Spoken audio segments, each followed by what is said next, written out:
Assalamualaikum warahmatullahi wabarakatuh. Waalaikumsalam warahmatullahi wabarakatuh. Masih nuansa Syawal, taqabbalallah minna wa minkum. Taqabbal ya karim. Oke. Siyamana wa siyamakum. Kita ada di sebuah tempat yang disebut Pantai Batu Kapal. Kenapa disebut Pantai Batu Kapal?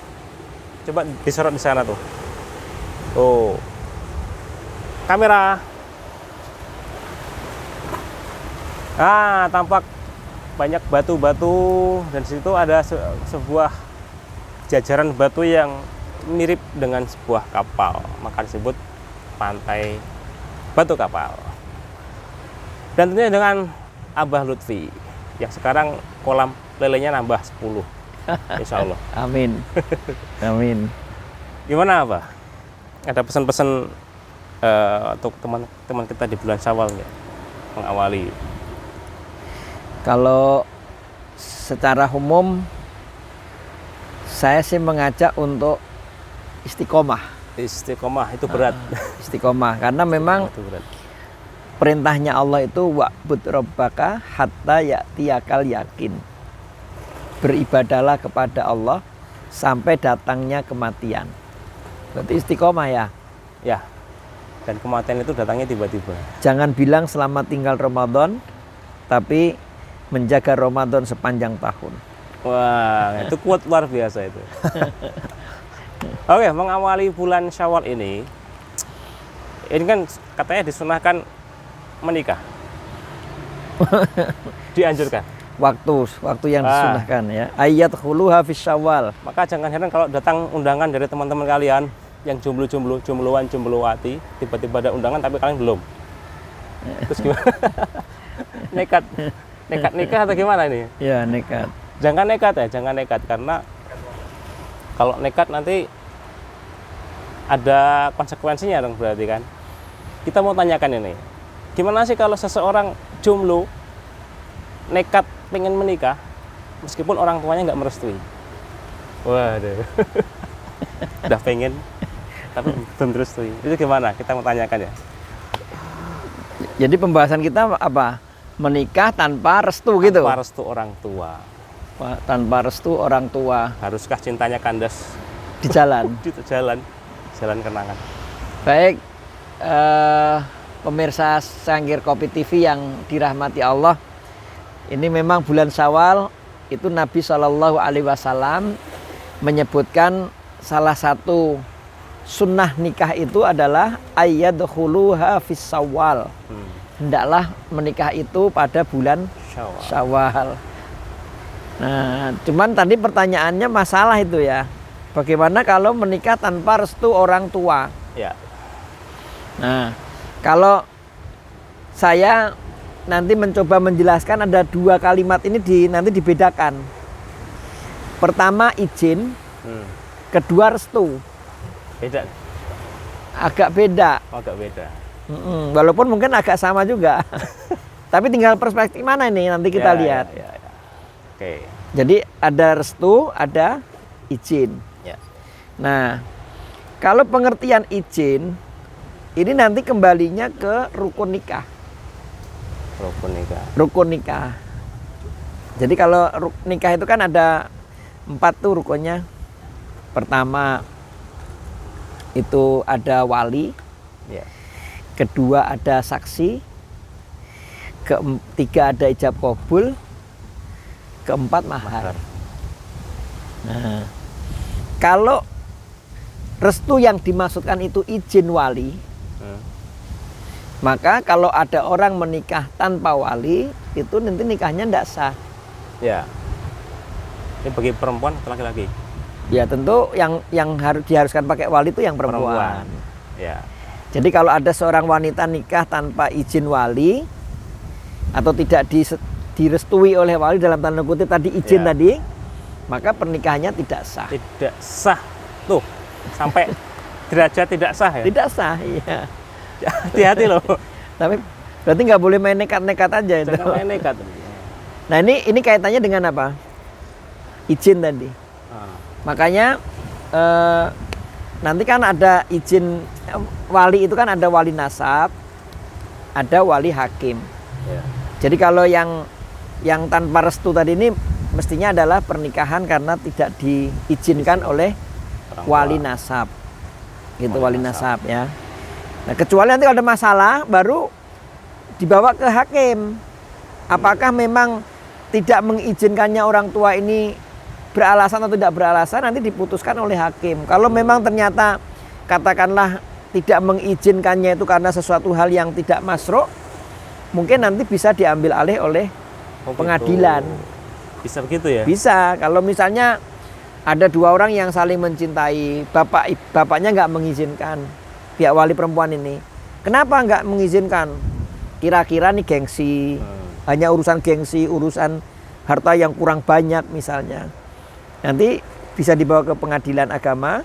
Nanti pihak pengadilan agama yang menilai apakah ini layak diambil hak kewaliannya dan diserahkan kepada wali hakim. Tapi wali hakim ini harus melalui pengadilan, tidak boleh asal-asalan. Sampai ke meja pengadilan. Serumit itu ya? Iya, karena bisa nggak sah itu tanpa wali tadi. La Iya, iya, nikaha illa biwaliin. Tidak ada pernikahan kecuali dengan wali. Itu yang nomor 1 tadi. Satu. Nah, Yang berikutnya. sekarang yang kedua itu kaitannya dengan ridho tadi. Restu. Restu dalam pengertian ridho. Nah, kalau pernikahan tadi yang menyebabkan sah dan tidak sah tadi izin tadi. Nah, sekarang bagaimana dengan ridho? Oh, saya nggak ridho. Nah, gitu orang tuanya. Tapi Beda ya? mengizinkan nggak? Mengizinkan tapi nggak. Mengizinkan tapi nggak ridho karena ngeyel aja, kamu maksa-maksa aja. Nah, kalau yang kedua ini saya lebih melihatnya adalah etika, akhlak gitu. Masa iya orang mau menikah tanpa keridhaan Orang tua. orang tua? Nah, tentu kalau bunyi keridhaan ini mestinya dari pihak laki-laki juga pihak perempuan. Kalau iya, keridhaan, tapi iya, kalau iya. Oke. izin tadi, izin menikah itu dari pihak Perempuan. perempuan karena wali itu ada di perempuan.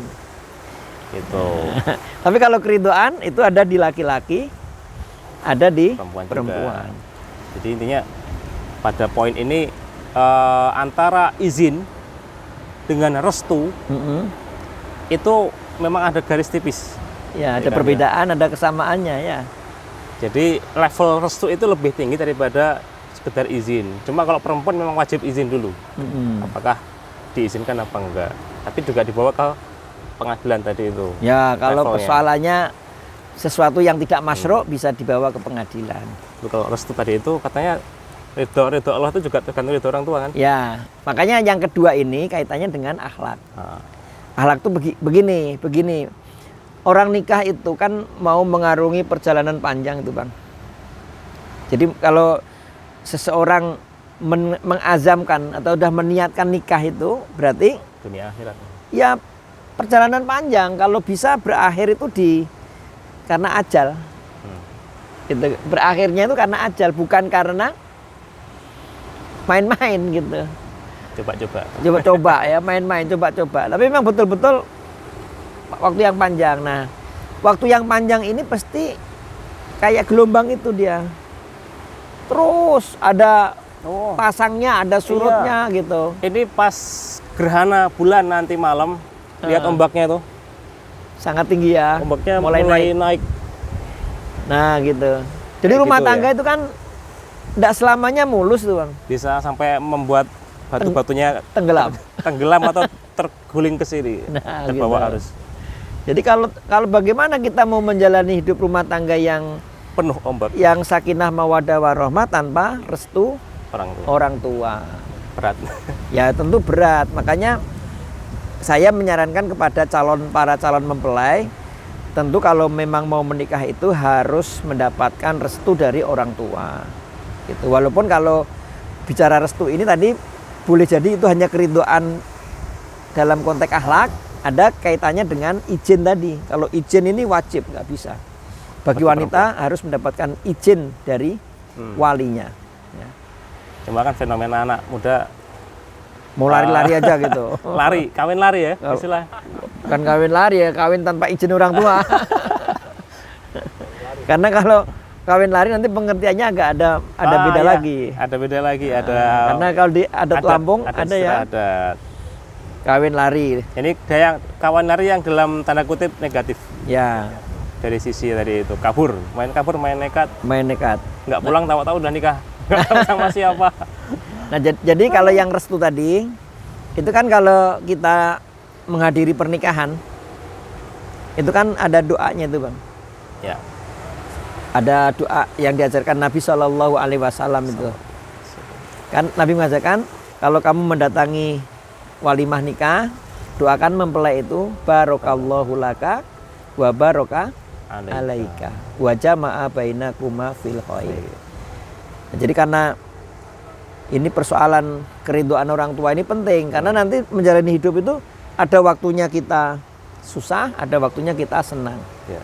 Nah, mudah-mudahan dengan keridhaan orang tua itu senang dan susahnya kita berada dalam keberkahan. Nah, gitu.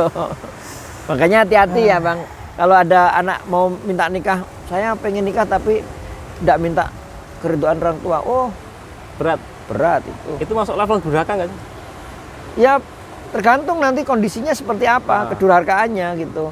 Bisa jadi sampai Bisa durhaka. jadi. Kalau memang persoalan yang dilanggar oleh membuat kemarahan orang tuanya berkaitan dengan Syariat, hal-hal yang syariat misalnya. beda agama misalnya. Ya, misalnya Bisa jadi. begitu. Nah, orang tua kan mungkin nggak meridhoi, kenapa? Beda agama itu kan nggak perlu Wah, ridho, bahkan berat nggak itu. diizinkan itu. Nah, gitu. Makanya sekali lagi tadi apakah boleh menikah tanpa restu orang tua? Nah, restu itu saya mengartikan ada dua. Pertama, izin sebagai keabsahan pernikahan dan ridho ini sebagai keberkahan Ya. pernikahan. Nah, mudah-mudahan nanti menjadi pertimbangan para calon mempelai supaya izin dan ridho tadi harus ada pada calon kedua mempelai. Semoga teman-teman yang belum menemukan pendamping hidupnya segera ditemukan. Atau kita buka biro jodoh. Kita aja ya, semoga memberikan catatan buat teman-teman bahwasanya menikah itu bukan sekedar membalikkan telapak tangan dah nikah. Enggak, ada proses yang panjang di situ. Ada suka dukanya, ada keluarga yang terlibat di situ. Karena menikah itu bukan menyatukan dua orang saja. Keluarga juga, keluarga besar bahkannya. Ya. Semoga terjawab kalau ada yang dalam hatinya mengganjal, oh gimana sih aku mau nikah sama ini tapi nggak boleh. Ya, semoga ini menjawab dan memberikan inspirasi. Terima kasih. Jangan lupa untuk bagikan kepada teman-teman sekalian masih jombloan, jomblowati. Di like, komen sebanyak-banyaknya kalau ada pertanyaan. Insya Allah kami akan jawab di sesi tanya jawab. Tanya jawab. Baru Insya dua, Allah. masih ada banyak. Ya, assalamualaikum warahmatullahi wabarakatuh. Waalaikumsalam warahmatullahi wabarakatuh.